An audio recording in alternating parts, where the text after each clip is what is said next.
du Père et du Fils et du Saint-Esprit. Amen. Viens, Esprit de sainteté, viens, Esprit de lumière, viens, Esprit de feu, viens nous embraser.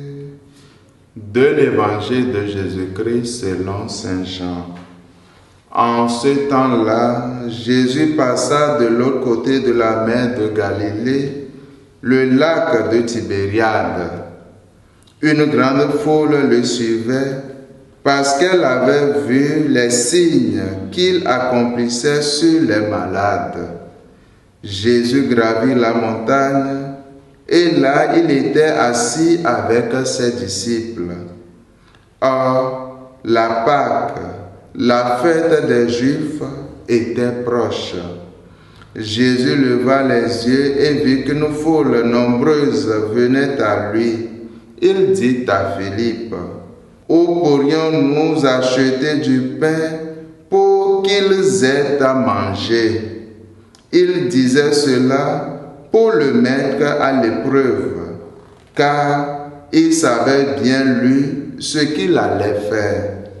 Philippe lui répondit, « Le salaire de 200 journées ne suffirait pas pour que chacun reçoive un peu de pain. » Un de ses disciples, André, le frère de Simon-Pierre, lui dit, « Il y a là un jeune garçon qui a 5 pains d'orge et 2 poissons.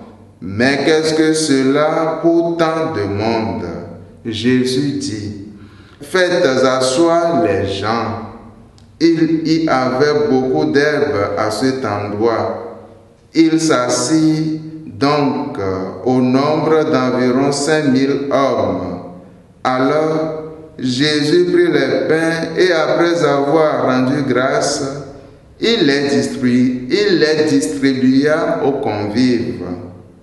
Il leur donna aussi du poisson autant qu'ils en voulaient.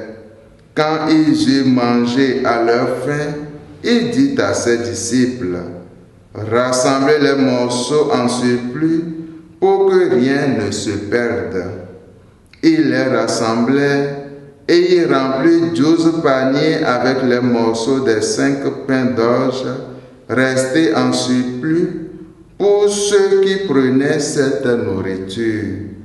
À la vue du signe que Jésus avait accompli, les gens disaient, « C'est vraiment lui le prophète annoncé, celui qui vient dans le monde. » Mais Jésus savait qu'ils allaient venir l'enlever pour faire de lui leur roi.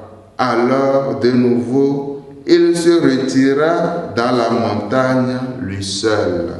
Acclamons la parole de Dieu. Louange à toi, Seigneur Jésus. En écoutant l'évangile de ce jour, nous pouvons observer que Jésus connaît nos besoins. Il se préoccupe de notre bonheur. Il se soucie de nos besoins.